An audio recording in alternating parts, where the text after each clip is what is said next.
Hi, so this is an implementation of the load link store conditional routine on an ARM system. And so the main idea is that we have like C harness code. And what is going on is there's a bunch of threads being created, and they're all kind of fighting to gain control of a lock. And so we have this kind of like shared lock variable between all of the threads. And so like a thread will first attempt to like get the value of the lock variable with this LDREX instruction. And so if the value is equal to 0, this means that, at the time this instruction was executed, no other threads had had the lock. The lock was still, kind of up for grabs. And so like if that's the case, so if, the lock variable is equal to 0, we say, great, like I am now going to attempt to actually write 1 to the lock and tell all the other threads like, hey, I am taking control of this lock. I am, obtaining this lock. And so that is what this strEX instruction does.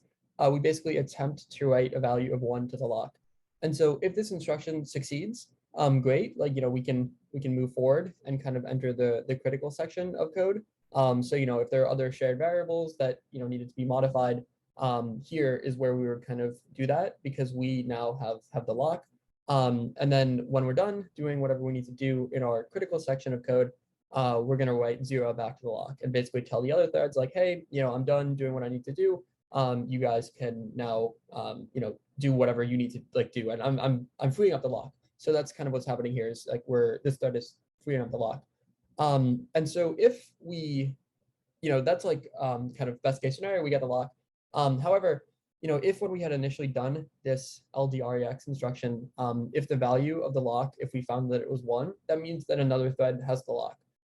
So we're just going to kind of go back and try to do it again. And so we're going to keep spinning until we see that the value of the lock is actually 0 at the time that we loaded it.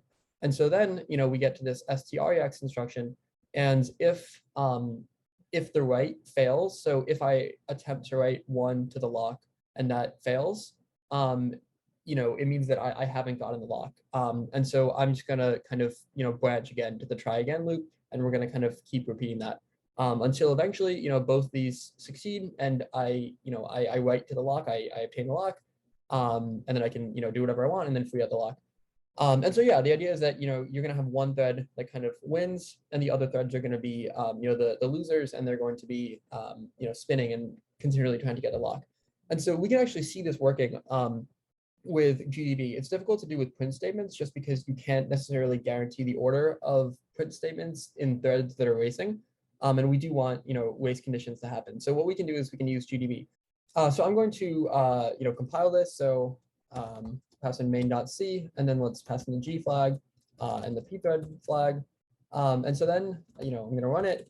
And so like, that's fine.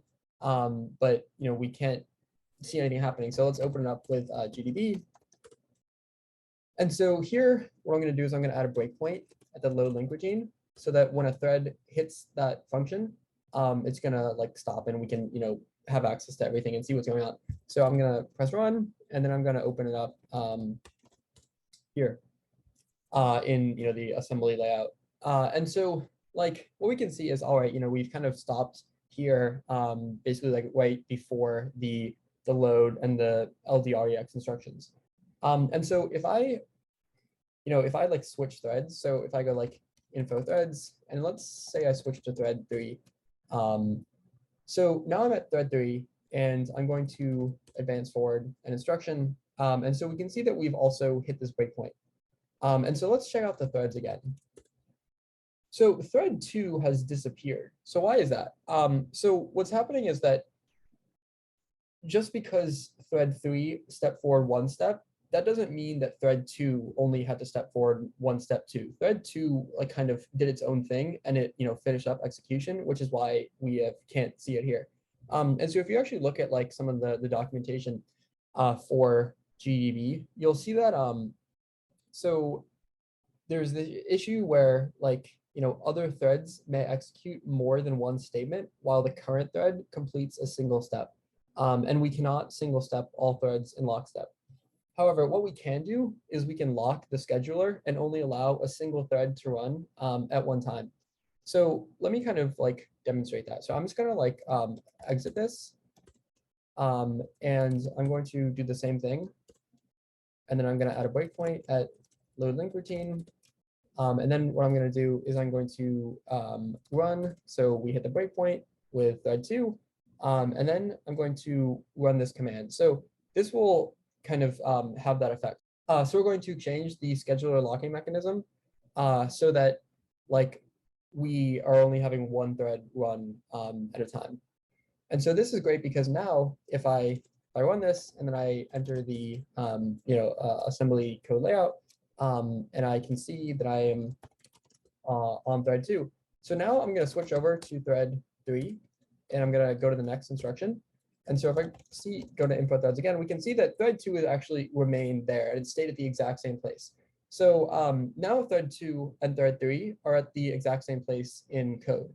And so what I'm going to do is I'm going to switch back to thread 2, and I'm going to run next I. And so we can see that right now we're at the LDREX instruction, and this thread shouldn't have any problem. Like it should not hit this, like it's not going to branch back up again because right now there are no threads that have the lock. So it shouldn't have any problem, and I'm just gonna run this again. So like next I, and so we made it past the load and the store, and so we can see that like let's check this last branch condition, and okay, we're fine. We made it past both the LDREX, like we made it past this LLSC routine, and so right now we actually have the lock. So thread 2 has a hold on the lock. So now I'm going to switch back over to thread 3. And we can see that on thread 3 we're still back before these instructions. And so what I'm going to do is I'm going to run this command, keep going through. And so this is going to be interesting. When I hit next here, we can see that we actually just cycle back and forth between these two instructions. And this makes sense because right now thread 2 actually has a hold on the lock. So this this kind of comparison here is, I mean, like I don't want to say failing, but it's causing us to basically branch back to the start of the routine.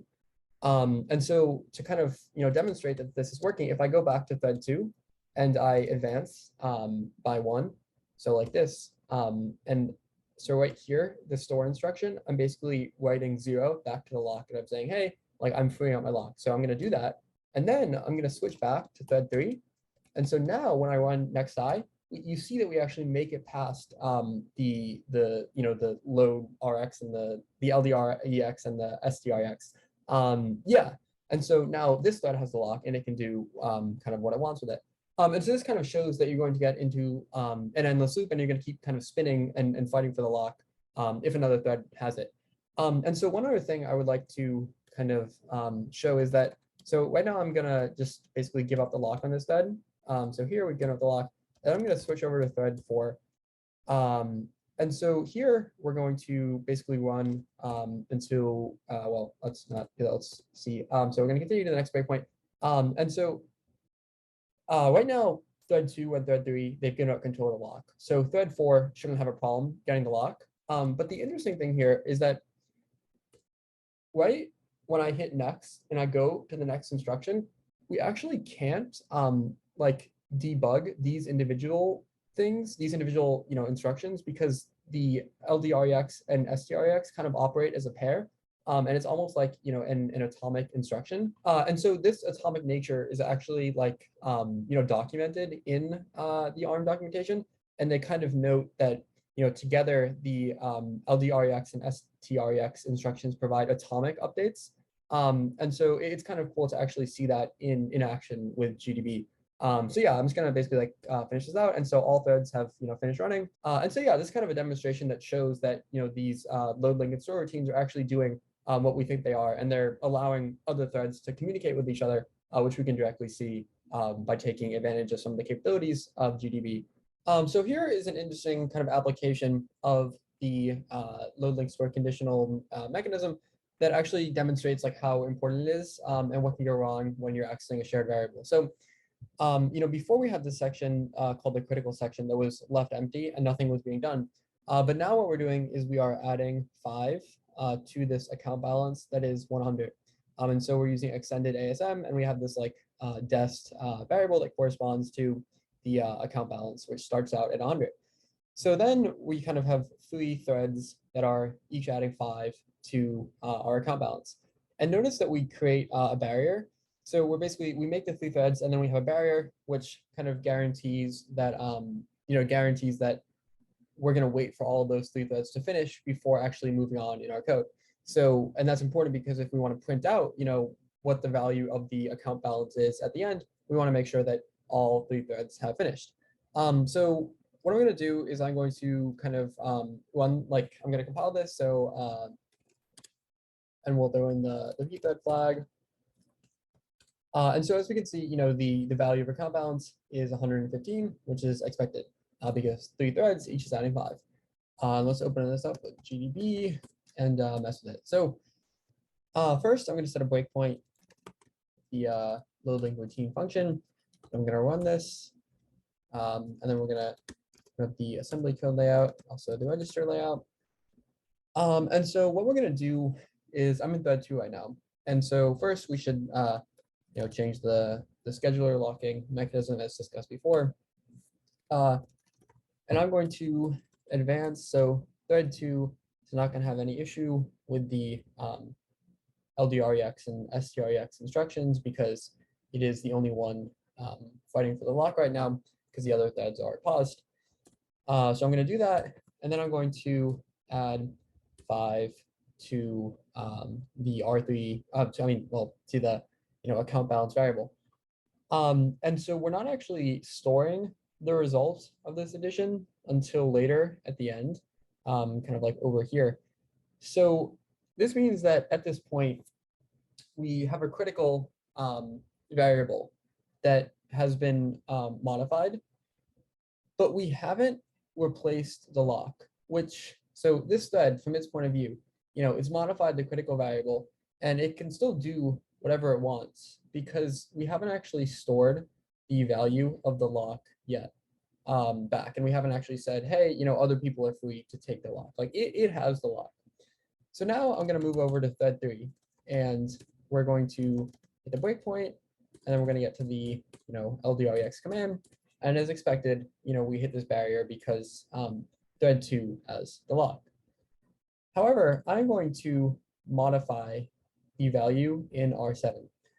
So right now what's happening is I'm looking at the value of the lock from the LDREX command, and I'm checking like if it's equal to 1, kind of keep looping and keep waiting until you can get the lock. However, if we change R7 to be equal to 0, this will, so I'm going to change R7 to be equal, if we change R7 to be equal to 1, this will basically say, hey, if the value of the lock is 1, proceed, which is not what we want to do, but we're modifying the code during runtime so that this happens. So then I'm going to step forward to my next instruction. And so then we have to make it pass one more comparison. And so in this case, we just have to set R7 equal to 0 again. That was the kind of initial value. This is like implementation specific, but the point is that we're making it past both compare statements. So then we're gonna kind of move forward. And so as you can see, we made it past this entire, we've basically bypassed the LLSC mechanism.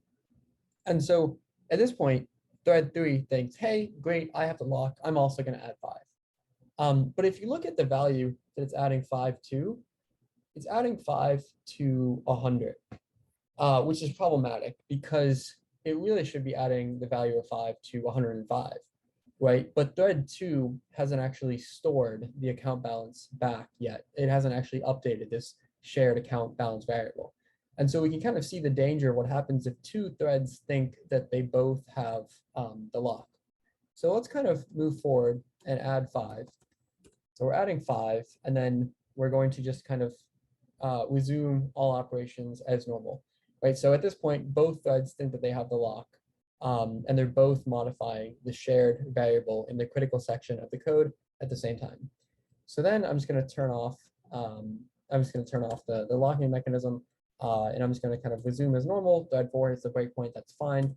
And so we can see that the output is 110, which shows what can happen when multiple threads are accessing the same shared variable because they both think that they have the lock. we've changed the output from 115, which was intended by the program, to 110. So this is kind of a nice demonstration that shows what happens when modifications are made during runtime that essentially cause the load link store conditional routine to be bypassed. Yeah, thank you.